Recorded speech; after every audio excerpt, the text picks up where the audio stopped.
pathin lung sin in parang chin tu ni ho in ta me la ki moto the ki holim the im jin ama san pa pathin thang ba nai ga pevin so la pu Sonneo jong par ai pi zalun ki pa thui ga sebin chi bai bol sai tina pa me ama sa penin thu do dang dang yong chi ma sangin na thu poi mo ma khat chi mi tam ta long boina khat zong hi in mi hung pi ling khat baptist member khat bang chu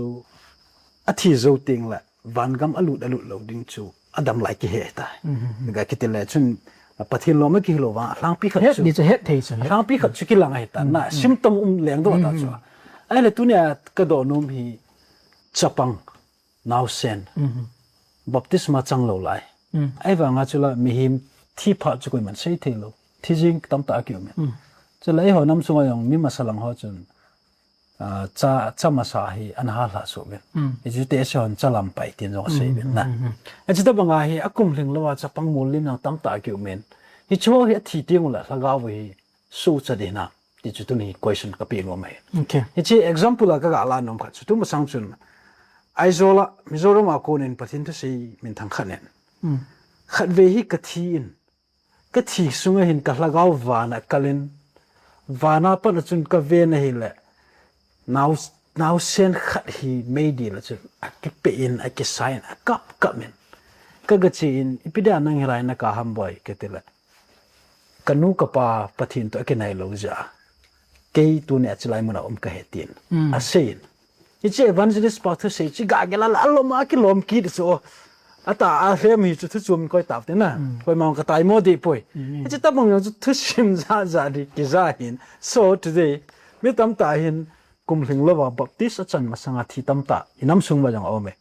I cho hagaw hi ipi te dem bible ni pite hilam ti amma sapena ta san thu doctrinal thu eting ta le du tu sam ki ti le hypothesis itiu ta bang scientific a khona so da bang hi pum manga ke mang thei lo hi ti amma sapena he nyoi christian sa ho kha i ai le bible ta san i ai le bible chi ve tinga le Timothy langa se banga cho pathian thu hi ki hilna ki puina ki phojang na ki sin sa na chom pa iza kaya dinga phacham ki mi ti bible chu doctrine ki hilna ding hai ati hin na heya chu het chi lo mu chi lo gel me to mang ta bang na khat doctrine phu chop khat na ding ki bul phu no ji ai tam ta ki pui mau nang so num cho hi cho tam hat de na denzel chu ni ya chu belief khat ong ding ta san khat ki bul phu na khat ong ding ting ta le it is written a hingai it is written a hilo tinga le chun Satan ki ti pathin thu he cho vangam anum pa cho na le ke pathin koi he lo bi cho Satan pathin ni mu chin pa cho Lucifer vana pa pathin na hi ching ngai lut na lal to na ang sunga cho vai ho ma ni pang sai cho ama chu iti pathin a het na de ham hi chi pa chu scripture author ta bang cho a dei da tui sa bol thei cho he a chu Jesus Christian lep na to pe na it is written tia Satan anizona banga chu it is written ki tia ta san mi de ki bul phu cha lo wale va mang ki sune ti ki va mang jing de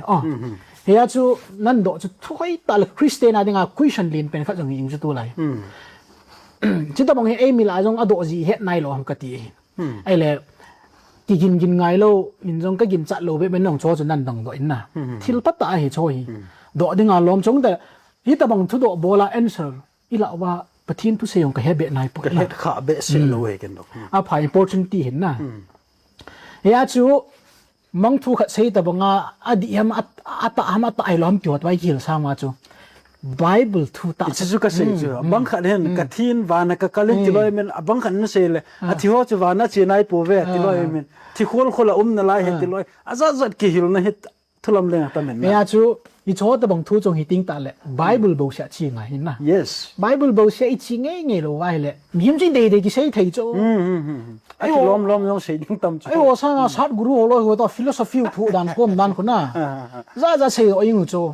hi cho bi ko Bible lo hele ipiti ki ven zo di ho amo philosophy ai ha lungam diu chula Darwin in zonga ko na hong kun me ti wai le wanui pumpi le kha jing hila elo le big bang theory mitle mi him ki lem la ying hila Genesis bung khat bung ni ta san zo mi ki ta cho 7 literals de sunga pathin na to pai koi man ta san num lo ta so twai ke ho group la jing a jong khuchita banga ei nil mi cho pathini ni gup sunga na to hu ni gup ta be ki seina ni sa am tiana hi ta bang chai mi la jong tam ta cho นะ yes เฮียชู Bible la it is written กิติไปอีปอมเทโลไว้เลยเซตันจนมีอัจจอเทชนะจอตัวปุยมงเทจะปุยมงกุนี่จอไอ้สุดท้าย last day เอามีจอไอ้ละ coming back to the question นะ now เซนหัวจุงจังทูจูเฮ็ดจิตนะเทดีเป็น Bible example แบบไหนจอ Bible เรา now เซนกิมุลเราเฮโลปิจอ now เซนจุงจังตามตามมันนะเฮียจูให้ตาเวงานจงเละไอ้ใจบุ้งสอมกุบละกุบลงหัวไอ้ใจบุ้งสอมกุบละงาลงหัวสิ่งแต่ละบุ้งสมละขัดลงหัวอีเวตีไงแหละวันกมาลวันทัดเลยทัดจงจังทานาวเซนหอมนี่นางทูเสจอยากจะไบเบิลจีเวตีไงแหละจะป้องหัวนาวเซนหัวจะเกปีบะก็เขาจะกิจิมโคมินตินนะที่หัวกิจินตา New Earth นะหินคุยมันดิวดันป่าจะ New World จงจังหินคุยป่าจะไบเบิลลงให้ละอบอสุเกจอยากจะนาวเซนลงอมมวยที่จะวันกมากิมูเห็นนะอยากจะนาวเซนกิติจงจังให้ตะเกจเหตุงไงอินไบเบิลไลเดวิดจงจังก็น่าจะเสียเดวิดวานสันกันนู้ไอ้สางก็น่าจอนชาปิงก็เหตุอยากจะมีมกิติพัดกิติอาจอนพาปิงก็มาเกี่ยมเลยอยากจะไบเบิลร้องบุงทุนานกิจเจนตันใส่กินินมีจะจอนเสียมีอยู่สิจอนเสียที่กินินก็มันจะอ่องเกี่ยมเลยอยากจะมีมขัดินเกี่ยมีจอนพัดจุงนึงเป็นเกี่ยแต่ละประเทศโดยที่เหตุไงอยากจะไอ้หัวจอนพัดน่าบันกำจุดนี่ละหูอินจังดีกว่ามาเกี่ยมเลยอีจอนพัดน่า completeness เอาอย่างที่นะป้าจะเยซูคริสต์จอนพัดน่าบ่อยจ่อฮิจูฮิจ่อฮิจิจอนพัดน่าจูประเทศนึงไอ้ตัวมวยจ่อนะอยากจะน่าเช่นจงจังฮิแบบที่ไงเละไบเบิลไลประเทศนึงมีปีที่งาสิมุมาเห็นนะมีปีที่งาสิมุมินน่าเช่นหัวจงอีแบบที่ไงเละเจ้าอันตันนึงจะกุมเกตอาปัดอดีนะเยซูคริสต์ยงจูนิเกตอาปัดอดีนะจงเลยเยซูคริสต์ยงจูฮิตยาจูน่าเช่นเจ้าอันตันโจพระจงขัดสงสีเสียควรเหตุการณ์สงสีจนอันนู้นเลยป้าอ่างสงะกิติลเขาดิ่งปะทิลเขาทิ้งปุยินจุดทิ้งตาละอามาจูตาสาเหตุเขาเหตุเหตุนัดจินอาขังตัวเหตุโจนะเยซูลงหัวเหตุมาสังตปะทิได้มาจะมีมาหงหิโจอยากจะมีเนเจอร์100%นะปุ๊นะ divine nature 100%นะปุ๊จะโชว์จงจังเสีย divinity จงจังลุคงกิลุถูกตำตำเห็นนะอย่างนี้เขาก็เอาหัวป้าจะไม่เห็นนะอยากจะเยซูคริสต์มีมาองปิงป้าจะมีสินาอันสินง่ายโจอามังจะเอาเหตุกะสงสินอันนู้นเลยป้าคนน่ะองเมติยาหมอปุ่นน่ะปีโจไอ้เล่อีเวกิติงไงเล่ไบเบิลจงน่าเซนดังตั้มตากิมุกินอิสราเอลจ่าเตียวหัวจะเอาเสียงจูโอเทสเมนต์ของจูเวติงไงเล่จะป้องกลุ่มหิงโลหัวอันตีกิจนะจะป้องกลุ่มหิงโลชิมทาโลดิ้งเตียวจันยอบนายลังอีปียอบนายลังอีปียงเล่กลุ่มหิงโลหัวตีอันนี้ใช่ยิงโจเฮียจูช่วยไบเบิลอามุนนาทุกิสิโอ้ยเนี้ยจ่าจะให้ละหอมเลยไบเบิลอีปีเสียมอีปีโกเป็นทำที่จะ final solution จะในยี่ง่ายจ้ะเฮียจูมีเห็นกิติมองกลุ่มลิงหงกิติว่าฮิเวติง่ายเลย government system มังจูกลุ่มสวมเลกจูมีปีที่งานนะ adolescent age simple กายกายกิจ้ะสิตาบังอาจูไบเบิลอาจงฮิเวติง่ายเลยคู่เฮตเทยจ้ะไอ้มาคู่เฮตเทยนั่นจะกลุ่มซิมนะป้าจะจู15 years 18 yearsไบเบิลใส่ดีหลบไปจ้ะบอกที่จำลองจู15 years จังเท18 years จังเทงกี่ใส่ดีหลบไปจ้ะเยซูคริสต์จงคุยมันให้มัน30 years จังแบบจ้ะนะไอ้เลย30 years จะจูแบบได้จำนั้นยามตินดอกตินกี่พุทธกิเลสกิเลวจ้ะนะนี่ชอบตบางอย่างจูไบเบิลไลท์ที่ตั้งแต่ตั้งใส่จ้ะเห็นแต่ background ทำเขาจะเห็นทีมในเดียวจ้ะนะเนี่ยจูนักเลสิน่าจงฮีมีหิมขัดอินบันน่าเช่นกิติกลุ่มลิงโลไอชิมหูจูอโมนะเอาเมอโมนะอัมป่วยเตียอโมจงจังจงงอนไอในเทโลวานะน่าเช่นฮีจะป้องฮีแต่อีเดียลทีมจริงบอกไว้มีหิมกิติอินเนเจอร์มองว่าจะจอนสิชาปีนกี่อันลังฮีสองเละมีหิมนุ่งทีมเละคุยเฮโลมาสังานะน่าเช่นดินหมุนไปปะทีนจุดทุตันทีมไปอาจูอินเนเจอร์เปล่าปะทีนเฮทีมมาใหม่เฮียจูน่าเช่นกิติจะองปีนหาดิ่งเละปะทีน่าหูหินาในเทนดิ่ง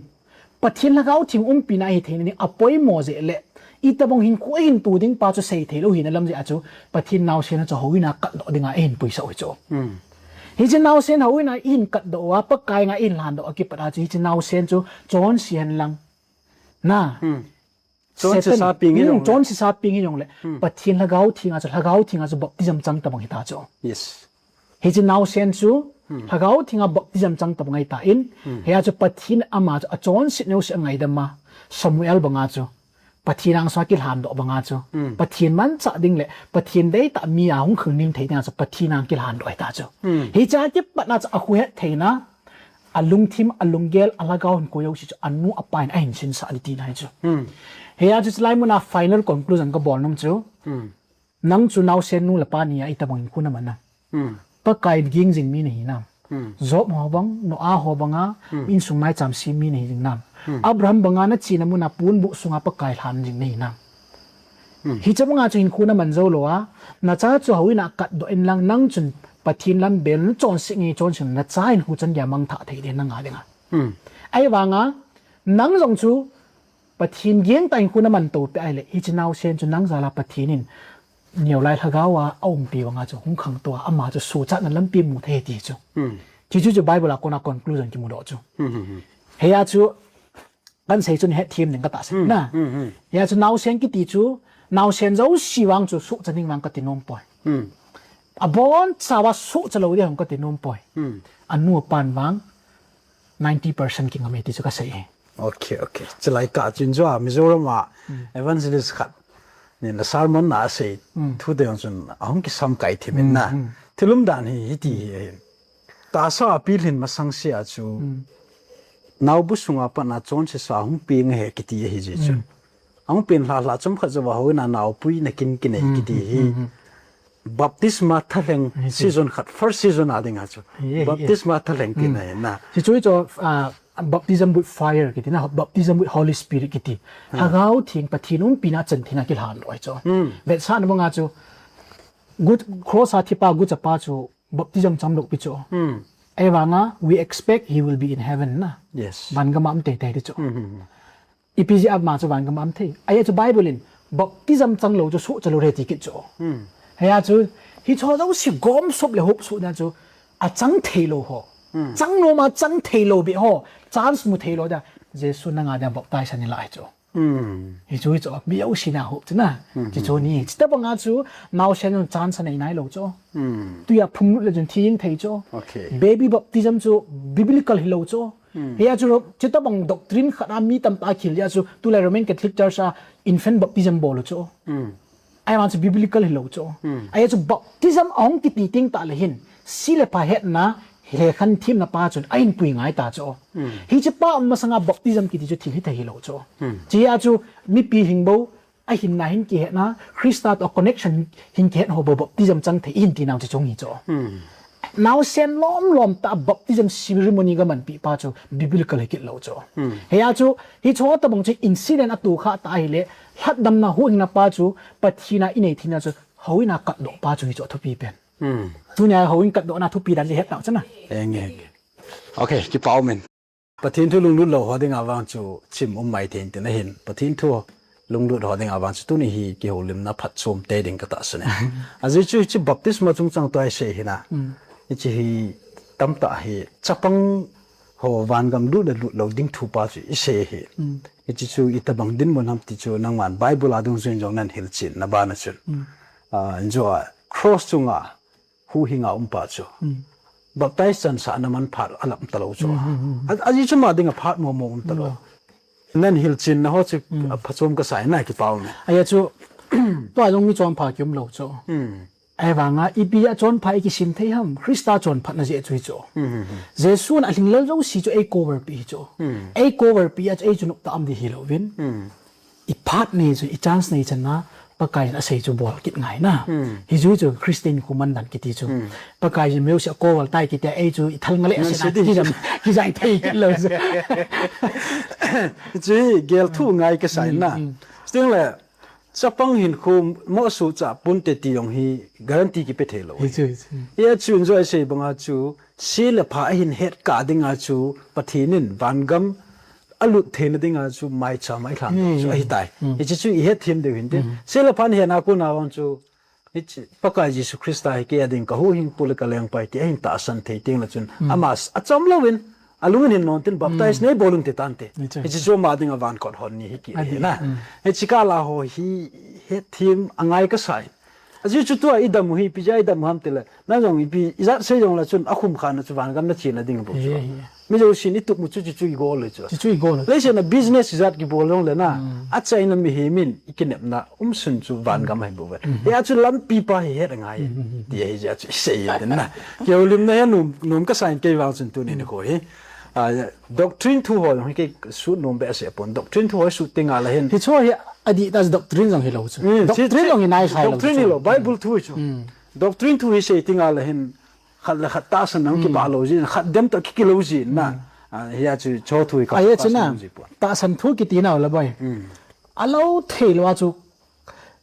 group nya cho ki khan ji te te ngai chu ta san thu khat Isaiah miêu si to kilung khom ding ki thili thei lo chu I ho pau pathin Jesus Christ le si anal ha chu ama jing jong al hat namuna group ni group thumi ke aso yeng chu na pol ho lo yong ha gau thingum pi mi ta I vet ton pen I kil naw chu amo lo chi nang cham na di lo chu Athens ku pi ho na Colossia ho Corinthian ho ki khan la la yeng chu Galatia ho na hi chu bang chu pathin thu ki ti chu I pi ha thut ta ki ti chun ai chu vani le si da hi ivet dinga le hin Satan na to na na sawal jing mihim ten kelo zo thwai mim ki bum chu ti la bula pa na zo pa he di chu hi ji zo pa chun mihim te zo wai changya mien pui tam ti mim he na he zo chi lo chu ji pathin thui ai lo lai ha I man cha lo lai sia chu ya chu pa san thu ki ti ting la chun tu na nang ko mai sei me I kholi me Bible thu gil ta ki seong ki lo pi chu ai mà chú hi chỉ cắt mấy mấy class điểm set đi cho tôi ayong yes alo thầy lo cho chú ai chú biblical perspective ông tiếng ta là chú na alo thầy là chỉ cho phase up ngay chú